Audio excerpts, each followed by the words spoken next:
നമസ്കാരം. ചിലരെ കാണുമ്പോൾ, ചിലരുടെ വർത്തമാനങ്ങളും പ്രവൃത്തിയുമൊക്കെ കാണുമ്പോൾ നമുക്ക് തോന്നും, ദൈവമേ, ഇതൊക്കെ മനുഷ്യരാണോ? ഇവർക്കൊക്കെ യാതൊരു ഉളുപ്പും മര്യാദയും മാനവും ഒന്നുമില്ലേ എന്ന് നമ്മൾ മനസ്സിലെങ്കിലും ചിന്തിച്ചു പോകുന്ന ചില സന്ദർഭങ്ങളുണ്ട്.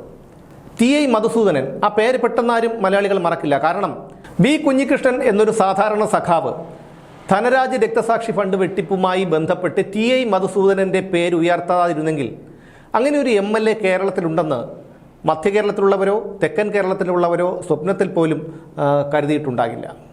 അതാണ് ടി.ഐ. മധുസൂദനൻ. ടി.ഐ. മധുസൂദനൻ എന്തുകൊണ്ടാണ് അദ്ദേഹത്തിനെതിരെ വി കുഞ്ഞികൃഷ്ണൻ രംഗത്ത് വന്നത്? നമുക്കെല്ലാവർക്കും അറിയാവുന്ന ഒരു കാര്യമാണ്. രക്തസാക്ഷി ഫണ്ട്, ധനരാജ് എന്ന സഖാവിൻ്റെ രക്തസാക്ഷി ഫണ്ട് വെട്ടിപ്പുമായി ബന്ധപ്പെട്ടാണ് അയാളുടെ പേര് ഉയർന്നു വന്നത്.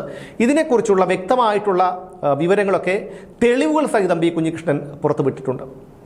പാർട്ടിക്ക് പരാതി കൊടുത്ത് വർഷങ്ങൾ കാത്തിരുന്നിട്ട് പോലും ടി.ഐ. മധുസൂദനെതിരെ നടപടിയെടുക്കാതെ വീണ്ടും അയാളെ എം.എൽ.എ. സ്ഥാനത്തേക്ക് മത്സരിപ്പിക്കാൻ ഒരുങ്ങിയപ്പോഴാണ് ബി കുഞ്ഞികൃഷ്ണന് പാർട്ടി വിട്ട് പുറത്തു പോകേണ്ടി വന്നതും വിമതനായി മത്സരിച്ച് ജയിച്ച് അന്തസ്സോടുകൂടി ഇപ്പോൾ അവിടെ ജീവിക്കേണ്ടി വന്നതും എന്ന് നമുക്ക് പറയേണ്ടി വരും.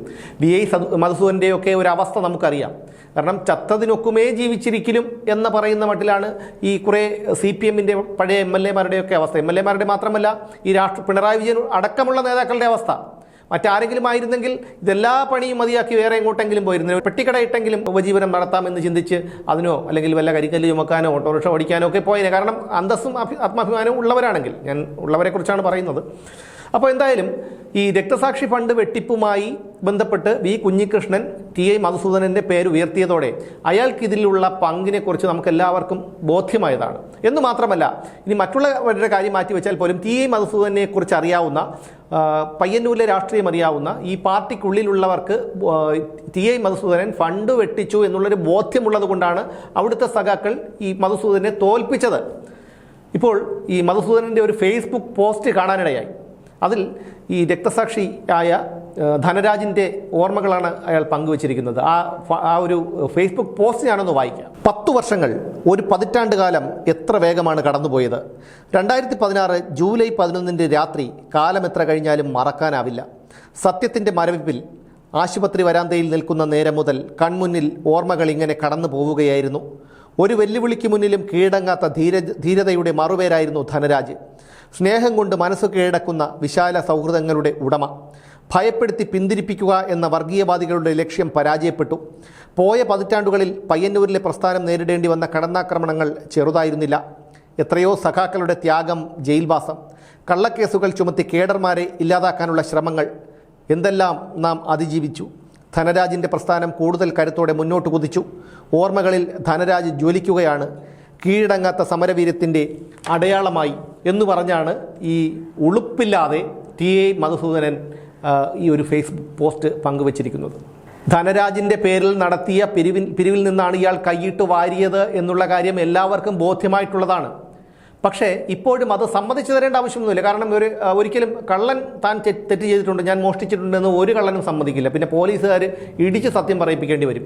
ഒരു കള്ളനും മാനസാന്തരം വന്ന് താൻ ഞാൻ മോഷണം നടത്തി എന്ന് പറഞ്ഞിട്ടില്ല. അങ്ങനെ വളരെ അപൂർവം ചില സംഭവങ്ങളൊക്കെ ചെറിയ ചെറിയ കാര്യങ്ങളിലൊക്കെ ഉണ്ടായിട്ടുണ്ട് എന്നുള്ളതല്ലാതെ വൻകിട കള്ളന്മാരൊന്നും ഇത്തരത്തിൽ മോഷണം നടത്തിയിട്ട് കുറ്റം ഏറ്റുപറഞ്ഞ ചരിത്രം ഇന്നേ വരെ ഞാൻ കേട്ടിട്ടില്ല. എന്തായാലും അതുകൊണ്ട് തന്നെ ഈ വി.ഐ. മധുസൂദൻ്റെ ഈ ഒരു നിലപാടിൽ അത്ഭുതമൊന്നുമില്ല. പക്ഷേ അത്ഭുതം തോന്നുന്നത് തനിക്കെതിരെ എന്ത് ആരോപണമാണോ ഉയർന്നു വന്നത് ആ മനുഷ്യൻ്റെ പേരിൽ അയാൾ വീണ്ടും ഇരവാദം ഉന്നയിച്ചുകൊണ്ടൊരു പോസ്റ്റ് ഇട്ടിരിക്കുകയാണ് എന്നുള്ളതാണ്. ജീവൻ നഷ്ടപ്പെട്ടത് ധനരാജിനാണ്. അദ്ദേഹത്തിൻ്റെ ഭാര്യയ്ക്ക് ജോലി കൊടുത്തു. പിന്നെ പാർട്ടിയെ ഭയമുള്ളത് കൊണ്ടും ഈ ജോലി നഷ്ടപ്പെടുമോ എന്നുള്ള ഭയമുള്ളത് കൊണ്ടുമൊക്കെ അവരിൽ പലരുമൊക്കെ ഇപ്പോൾ പ്രതിഷേധിക്കാതെ അല്ലെങ്കിൽ പ്രതികരിക്കാതെ നിൽക്കുകയാണ്. ഇതും എല്ലാവർക്കും അറിയാവുന്ന ഒരു കാര്യമാണ്. എന്തായാലും വി.ഐ. മധുസൂദനെ പോലെയുള്ളവരുടെ ഒരു തൊലിക്കട്ടി, ഈ മരവുരിക്കും കാണ്ടാമൃഗത്തിൻ്റെ തൊലിക്കട്ടിക്കുമൊക്കെ ഇതിനേക്കാളും എത്രയോ തൊലിക്കട്ടി കുറവാണ്. അതുകൊണ്ടാണ് വീണ്ടും വീണ്ടും ഈ CPM-കാരെ കുറിച്ച് ആവർത്തിച്ച് പറഞ്ഞുകൊണ്ടിരിക്കുന്നത്. എന്തായാലും ഇതൊരു വല്ലാത്തൊരു ഫേസ്ബുക്ക് പോസ്റ്റായി പോയി. കാരണം ഒരു ധനരാജിൻ്റെ രക്തസാക്ഷി ദിനത്തിൽ അദ്ദേഹത്തിൻ്റെ ഒരു ഫോട്ടോ മാത്രം വെച്ച് അദ്ദേഹത്തിൻ്റെ ഒരു ചിത്രം മാത്രം വെച്ച് ലാൽ സലാം സഖാവേ എന്നങ്ങനെ എഴുതിയിരുന്നെങ്കിൽ പോലും നമുക്ക് ഇത്രത്തോളം ഒരു തമാശയും ഒന്നും തോന്നുമായിരുന്നില്ല. ഒരു രക്തസാക്ഷിയാണ്, ജീവൻ നഷ്ടപ്പെട്ട ഒരു മനുഷ്യനാണ്. ആ മനുഷ്യനെ കുറിച്ചല്ല പറയുന്നത്. ഞാൻ പറയുന്നത് ടി.ഐ. മധുസൂദൻ എന്ന ഈ ഉളുപ്പും നാണവും മാനവും മര്യാദയും ധാർമ്മികതയും ഒന്നുമില്ലാത്ത ഈ ഒരു മനുഷ്യ ജന്മത്തെക്കുറിച്ചാണ്. എന്തായാലും ഈ മധുസൂദനൻ്റെ ഈ ഒരു പോസ്റ്റോട് കൂടി പിന്നെ കൂടുതൽ അദ്ദേഹത്തിന് പരിഹാസങ്ങളും ഒക്കെ കേൾക്കാനുള്ള ഒരു വഴി അദ്ദേഹം തന്നെ ഒരുക്കിയിരിക്കുകയാണ് എന്നുള്ളതാണ് വാസ്തവം.